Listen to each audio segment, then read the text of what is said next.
Hi, Loretta here, and I'm here to tell you about whole being health habits and why it might be the program for you. So, who needs another health program, right? And who needs more health advice? Well, actually, we probably don't need more health advice because most of us know what to do. We need to eat whole foods, largely plant based diet, hydrate well, practice good sleep hygiene. Manage our stress and have deep and meaningful relationships. Simple, right? Well, apparently not so simple because there are a lot of people out there who don't enjoy optimal health or high vitality. So, why would that be? I mean, why can we not just do this? Well, this is what I have actually put my mind to probably in some way or another for the last 20 years. One of my biggest frustration in working with patients is that they generally are motivated by fear when their signs and symptoms or their disease patterns interfere with their lives, when it decreases their productivity, when it affects their family, when it starts impacting on their relationships, when it starts impacting on their vision or their vision for themselves or their work ability or on their finances. And then they are good at implementing those changes. But once they start getting better, the driver, which was the fear and the discomfort, is no longer there, which means that they generally then revert back to the habits that made them sick in the first place. I have a high value on health and I enjoy high levels of vitality and generally very, very good health. But I also fall off the wagon and I ask myself, why am I doing this? Why is this self-sabotage happening? So I've come to a few conclusions. There are a few reasons and or obstacles that get in our way of actually doing what we know is going to be good for us. The first is that we have fear. We are frightened that if we change our health habits, then life as we know it will be ruined. We might ruin a relationship. We might not be able to sit in front of the TV and watch Netflix while eating crisps and chocolate every Friday night with our significant other because now we are healthy and so we don't want to lead ourselves down into the road of temptation and, well, now where does our connection go? So we're frightened that it'll ruin the relationship, for example. It'll ruin life as we know it. Our habits are going to have to change, which means it'll have a spillover in the rest of our lives. The second one is that we are worried that we'll be rejected. So what if our most significant people in our lives don't support what we want to do? And what if they downright don't want to be with us anymore? So we'd rather maintain the status quo so that we can keep the relationships as they are and that no one will reject us and think that we're weird. The third one is that we are frightened of taking responsibility. We are terrified that if we take responsibility for ourselves, then the buck will actually stop with us. Well, you know what? Whether we're terrified about it or not, that is the truth. The buck does stop with you. No one else wakes up in the morning thinking, how can I make Loretta's life better and help her be healthy? No one's waking up in the morning doing that for me, and I'm telling you now, no one's waking in the morning doing that for you. We are doing it for ourselves, and if we're not doing it for ourselves, it's not happening. The fourth fear is that we'll regret it. So, that one, I think we can dispense with that one right here. Regretting becoming healthier is a bit like regretting saving money. Seriously, the worst that can happen is after a couple months, you're going to have money in a bank account, right?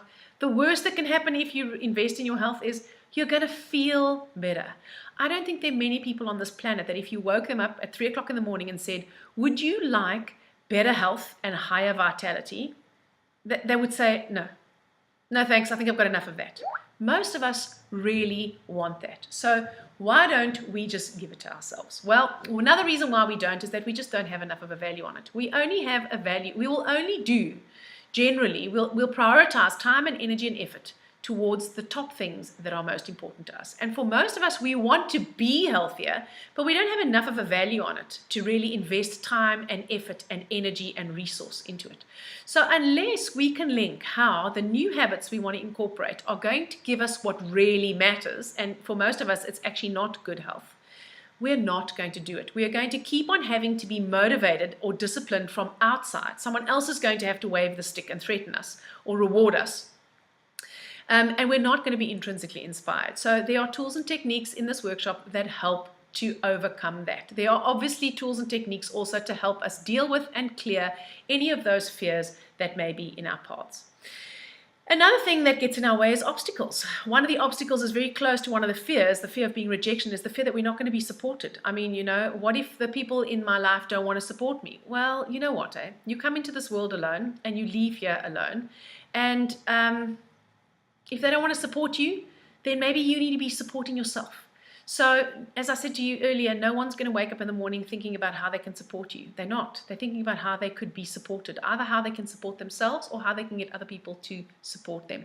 So, this is a real obstacle. There are real ways in which we can help to clear that as well, which will not only remove that obstacle, but will actually also deepen your relationship with those people that you are frightened won't support you. So, that's a nice side ancillary benefit.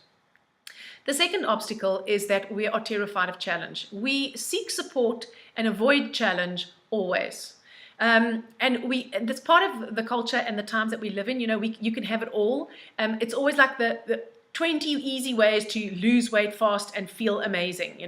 6 weeks to killer abs. It's about instant gratification, and the fact that you can have it all and you can have it now, and I can only pay for it later, if at all.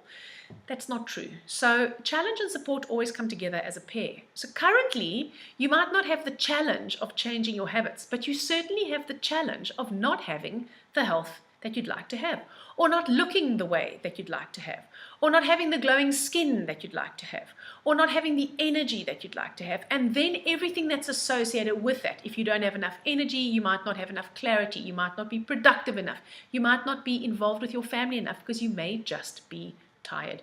So challenge, you can either have the challenge of your current lack of energy and lack of health, and the support of being able to do whatever you want and not having to adhere to any of these health habits, or you can embrace the challenge of change so that you can actually grow and expand who you are and not just focus on your health.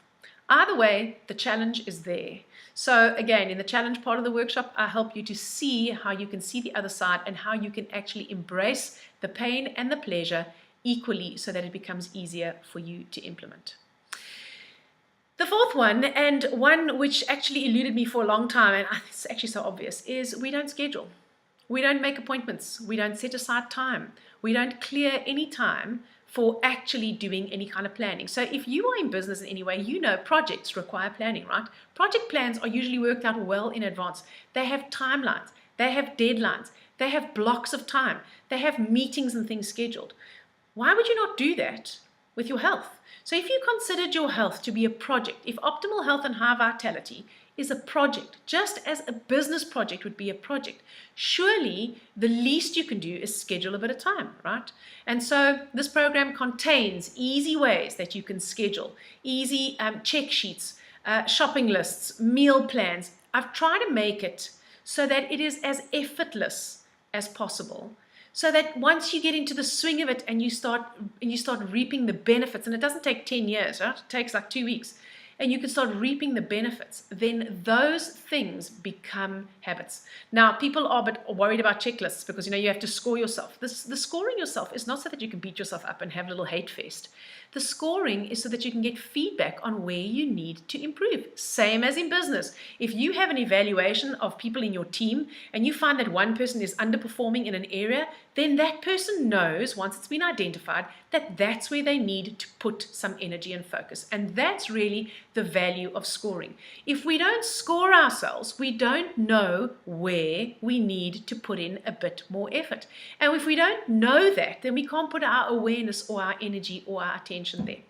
So scoring, scheduling, having a plan, having a structure that you can work within that accommodates your emotions, that accommodates how you feel, that accommodates how you think, that takes your family into account, is essential, and that is also provided in this program.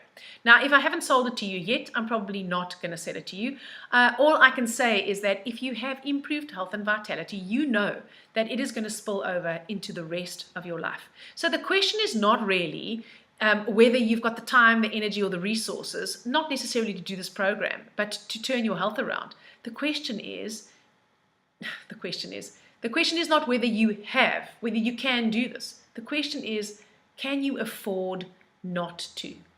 And if you don't choose this program, please choose another, all right? Just pick your own. Do whatever you need to do, because in actual fact, high performance studies have shown that high health and vitality is essential for high performance in any area. And high performance is not making a lot of money or being a massive business success. High performance is basically maintaining a level of growth and development and improvement of yourself, an expansion of who you are throughout your life.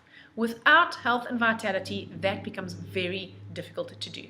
So, if I've sold you, please click on the register button somewhere on this page, register for the workshop, and I will see you in June. I'll probably see you again if you missed that one later on, but I haven't set those dates yet. So do see that you can make this one. There is a special price because this is a first timer, and so because it's the first time that I'm actually running it live, I am giving it at a discounted price. So do make use of this opportunity today. I really look forward to seeing you and meeting you and helping you apply and implement